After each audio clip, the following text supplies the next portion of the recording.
The day my world turned against me. It's strange how betrayal doesn't arrive with thunder or warning. It slips in quietly, wearing the face of someone you trusted most.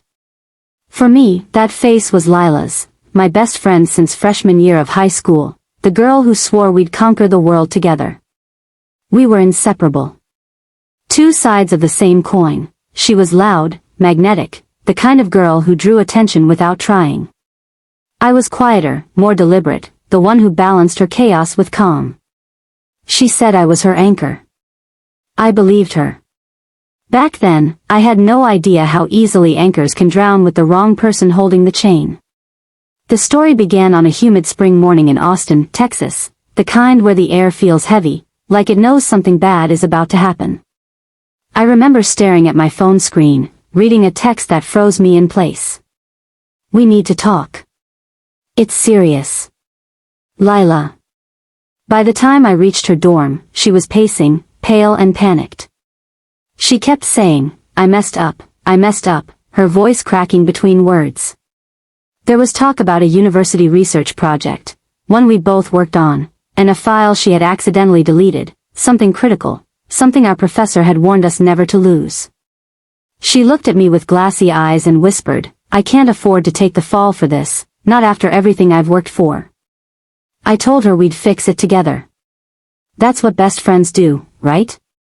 But I didn't realize that together wasn't what she meant. A week later, the world flipped.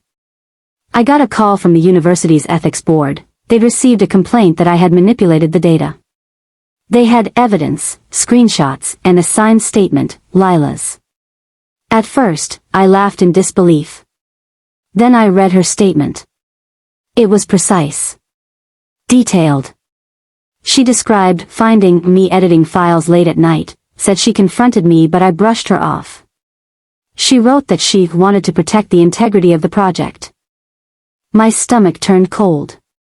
They suspended me immediately. My scholarship, gone. My internship offer, revoked.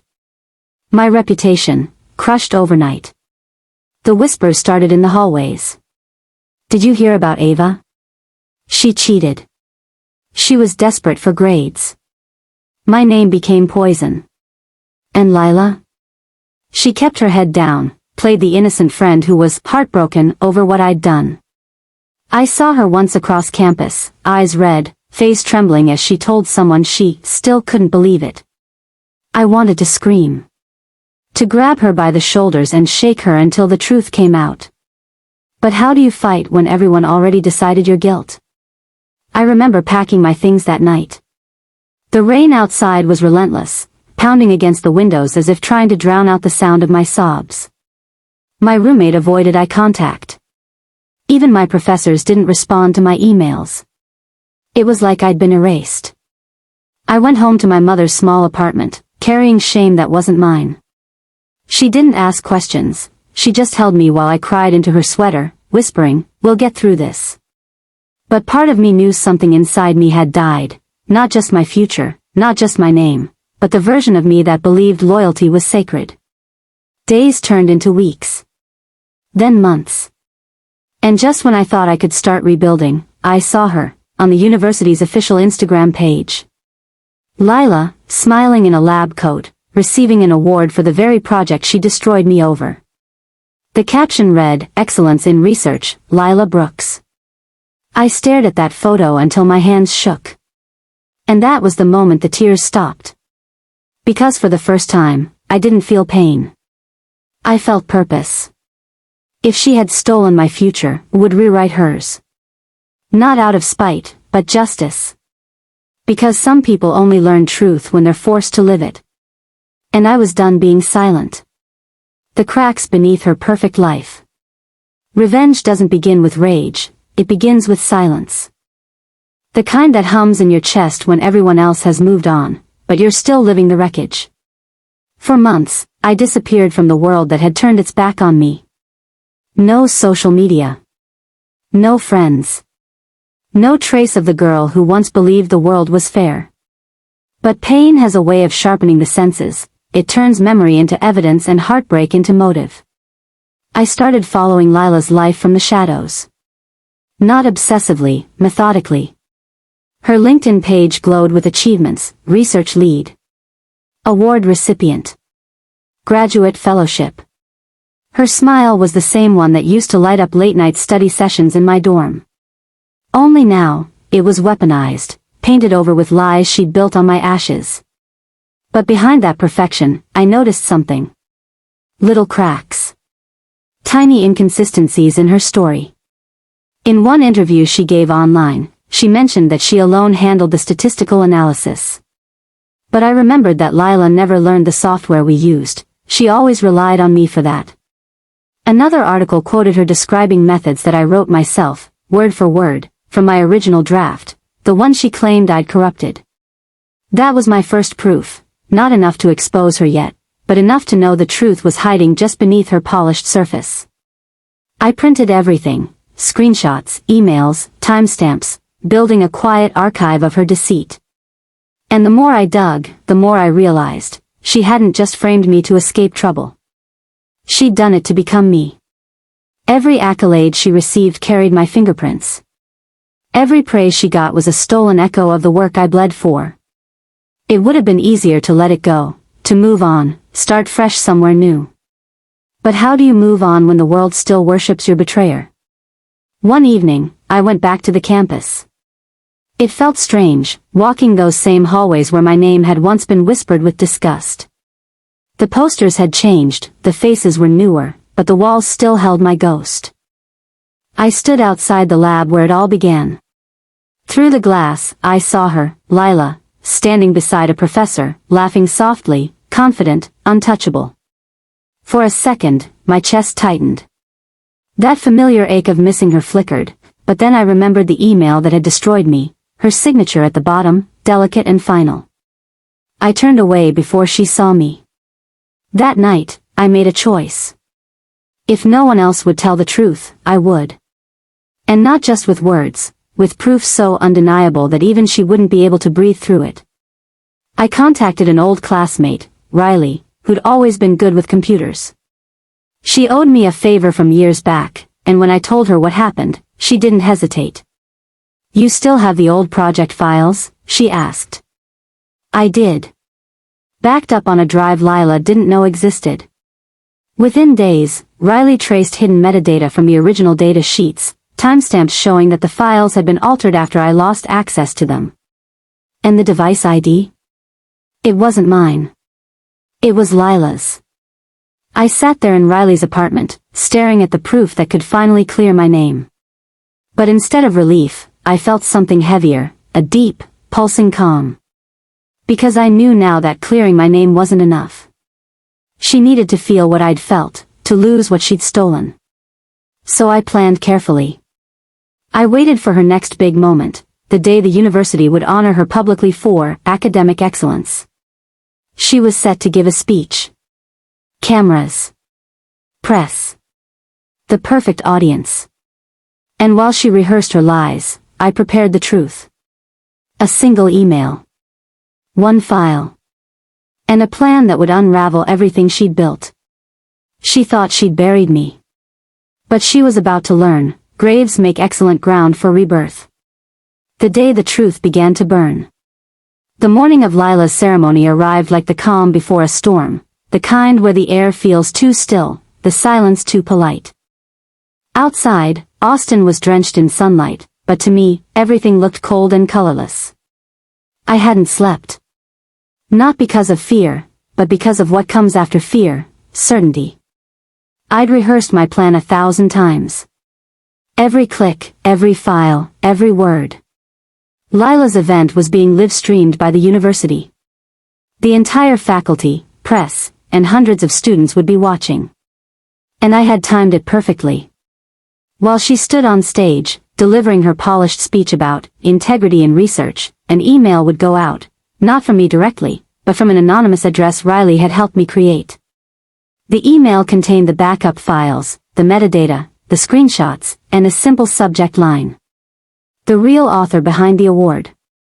Inside were copies of every proof, including the one detail that could never be denied, the metadata tags showing her device ID modifying my files after the incident. As I sat in the cafe across from the campus, headphones in, live stream open on my phone, I could almost taste the justice in the air. She looked radiant under the stage lights, hair curled perfectly, that practiced nervous smile she always used to melt people's hearts. The dean spoke about her dedication to excellence, about how her commitment to truth and ethics made her a role model for the next generation. I almost laughed. Then she stepped up to the podium, adjusted the mic, and began speaking about how honesty defines success. Her voice trembled, not from guilt, but from pride. And in that exact moment, I hit send. The message flew into inboxes like a silent grenade. The effect wasn't instant, not dramatic at first. But slowly, like a ripple turning into a wave, faces began to change. Professors glanced at their phones. The dean's assistant froze. Someone whispered something to the man beside him. Lila noticed. Her speech faltered. She tried to smile through it, but her rhythm was gone. The words stuck in her throat. And then, as if the universe itself couldn't resist timing, the projector screen behind her flickered, a malfunction, maybe triggered by someone opening one of the attached files on the system. Lines of data appeared, followed by the file metadata. Her name. Her device ID. And the timestamp showing her as the editor. The room went silent. Completely, hauntingly silent. Lila froze on stage, staring at the screen like it was a mirror reflecting her soul. The audience murmured, confusion, disbelief, then realization. I watched through the screen, my heartbeat steady, expression calm. This was the moment she finally lived my consequence. Within hours, the story spread through campus networks. The award committee suspended the honor, pending investigation. The same professor who had refused to answer my emails now called me personally, his voice shaking, apologizing, asking for a statement. But I didn't give him one. Not yet. Because this wasn't about their apologies. This was about balance. Later that night, I went for a walk near the lake behind the university, the same place where Lila and I once shared secrets under the stars, swearing we'd never let the world tear us apart. The irony wasn't lost on me. My phone buzzed, a message from an unknown number.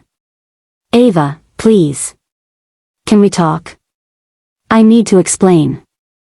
Her. I stared at the screen for a long time. The part of me that had once called her sister still wanted answers. Closure. Maybe even understanding. But the woman I'd become, the one she had forced me to become, knew better. Some explanations only serve the guilty. So I didn't reply. Instead, I watched her apology spill across social media the next day, a perfectly worded statement about unintended errors, about confusion and miscommunication. She didn't name me, but everyone knew. Yet what she didn't realize was this: the university had already begun their review. And the more they dug, the deeper her lies unraveled. Because behind every betrayal lies a trail of small, careless mistakes, and she had made plenty. This wasn't the end. This was just the beginning of her fall. When her empire crumbled. It's strange, watching karma work in real time. It doesn't roar or rage, it moves quietly, like a storm building behind the clouds, gathering force until it finally breaks. Within days, Lila's perfect image began to unravel. First came the suspension. The university stripped her of the award and launched a formal investigation. Professors who once praised her brilliance now avoided eye contact. Her name, once whispered with admiration, became a cautionary tale. Then came the media. A local student journalist picked up the leaked files and ran an article titled, "The Lie Behind the Lab." It spread faster than anyone expected. Suddenly, people who hadn't cared before wanted details, statements, someone to blame. And they found her. I watched everything unfold from my apartment window, coffee growing cold in my hands, the screen glowing with her downfall. Lila's social media went dark. Her once perfect Instagram grid vanished, replaced by silence. Rumors said she'd been asked to withdraw from her fellowship. Some said she cried in the dean's office, begging for a second chance. I didn't celebrate. I just stared, expressionless. Because revenge doesn't taste sweet the way movies make it seem. It tastes hollow. Heavy. It doesn't give back what was taken, it only evens the scales. But something inside me still pulsed, unfinished. I thought about the day she'd framed me, how calm she had been, how effortlessly she had let me drown. So when she finally reached out again, I answered. Ava, please. Just one chance to talk. I never meant for it to go this far. Her voice trembled over the phone. There was no arrogance left, only fear. We agreed to meet at the old pier by the river, the same place we used to go after exams, where we'd eat cheap tacos and dream about the future. When I saw her again, she looked smaller. Her eyes swollen, makeup barely hiding the exhaustion. Why? I asked, my voice steady. That one word carried years of pain, confusion, and loss. She hesitated. Her lip quivered. I panicked. When the file got deleted, I knew if I took the blame, I'd lose my scholarship, my visa, everything. You always landed on your feet, Ava. You were stronger. I thought. I cut her off. You thought destroying me would save you? Tears welled in her eyes.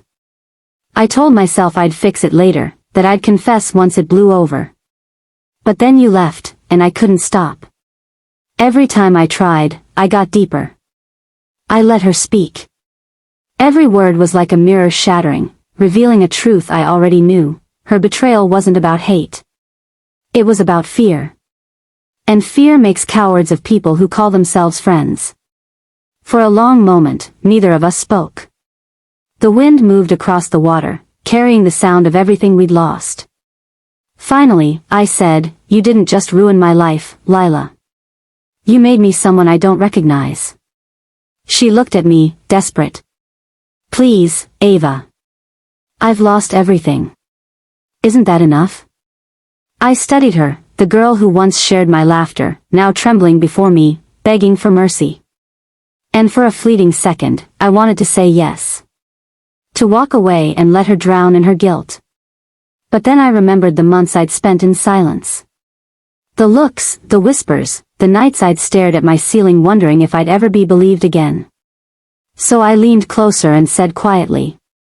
No, Lila. It's not enough. Because losing everything isn't the same as understanding what it means to live without it. I turned to leave, but before I walked away, I added, you're not done paying yet. Not until you tell the truth yourself. Her voice cracked behind me. Ava, what are you going to do? I didn't answer. Because she'd know soon enough. The next morning, the university issued a public statement confirming the data tampering, with her full name. They reinstated my record, restored my eligibility for re-enrollment, and extended a formal apology. But the real shock came later that day, when Lila herself went live on social media. Thousands tuned in. She confessed, everything. The framing, the lies, the fear. I watched from my laptop, tears stinging my eyes, not because I forgave her, but because I finally felt free. Still, as the video ended, a strange emptiness settled inside me. I'd won. Yet victory felt quieter than I imagined, like standing in the ruins of a war you never wanted to fight. But I didn't know then, the story wasn't over. Because justice, once set in motion, has a way of circling back. And soon, I'd face a truth of my own, one that would test the very revenge I'd built my life around. The price of justice. People think revenge ends with victory. They imagine fireworks, a cinematic finale where pain turns to peace. But the truth? Revenge doesn't end. It lingers. It breathes in the quiet, waiting to see what you'll do next. After Lila's confession, the world around me shifted like a stage resetting after a long, brutal play. The university cleared my record. My name was clean again. Professors who once avoided my emails now wrote apology letters, calling it a tragic misunderstanding. The same students who'd whispered behind my back now smiled awkwardly when they passed me on campus. But the damage, the real damage, had already been done. You can't erase the months of isolation, the humiliation, the sleepless nights. You can't rebuild a reputation that people once destroyed, no matter how many times they apologize. Still, I tried. I re-enrolled. Started working part-time at a research lab again. My mother cried when I told her, proud, relieved, maybe hopeful that the girl she'd once known was coming back. But deep down, I knew I wasn't the same Ava. One evening, a letter arrived in the mail.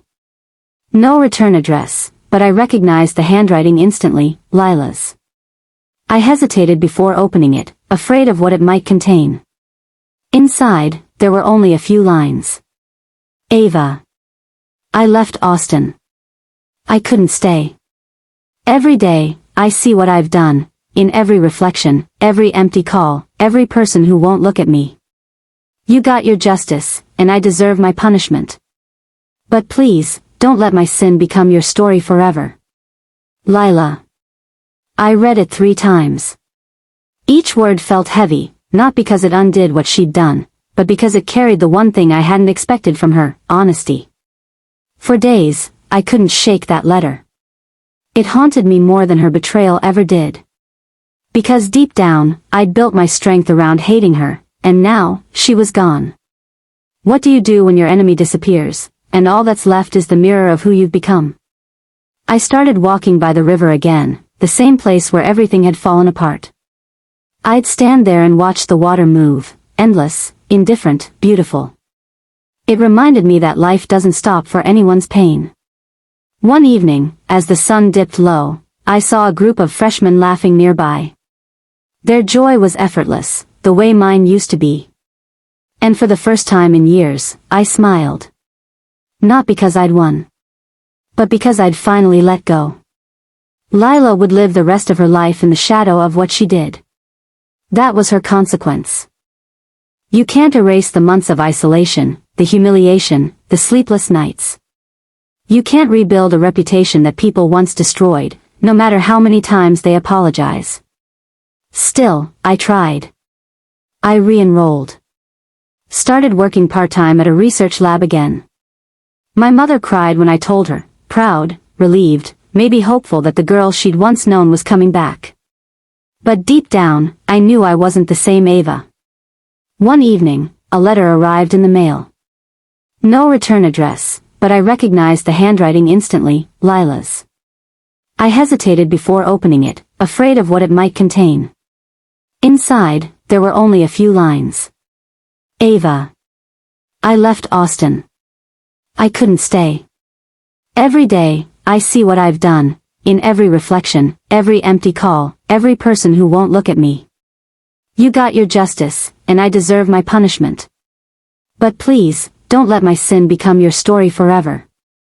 Lila. I read it 3 times.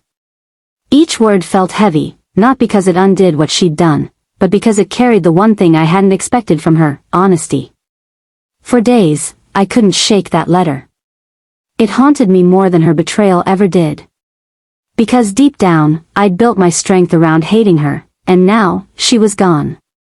What do you do when your enemy disappears, and all that's left is the mirror of who you've become? I started walking by the river again, the same place where everything had fallen apart.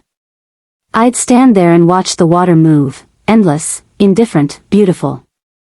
It reminded me that life doesn't stop for anyone's pain. One evening, as the sun dipped low, I saw a group of freshmen laughing nearby. Their joy was effortless, the way mine used to be. And for the first time in years, I smiled. Not because I'd won, but because I'd finally let go. Lila would live the rest of her life in the shadow of what she did. That was her consequence. But mine was learning that revenge wasn't justice. It was survival.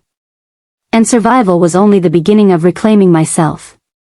I started volunteering at a student ethics group, helping others navigate accusations, mistakes, and academic betrayal. I didn't tell my story, I didn't need to. The quiet wisdom in my voice carried the weight of what I'd lived through. Months later, I got an email from a new university, offering me a fellowship opportunity I'd once lost. As I packed my bags, I looked at my reflection in the mirror. Same eyes. Same heart. But a different woman, one shaped not by betrayal, but by resilience. I folded Lila's letter and slipped it into a box, not as a reminder of the pain, but as proof that I had survived it. Walking out of that apartment, I didn't feel hatred. I felt peace. Because true revenge isn't destruction. It's walking away from the ashes, stronger, wiser, untouchable. And as the city lights flickered against the night sky, I whispered to myself. She took everything I had. But she gave me something she'll never have, freedom. Then I smiled, turned the key in the door, and left that chapter behind for good. Moral: sometimes revenge isn't about making them suffer, it's about watching them lose the version of you they'll never get back.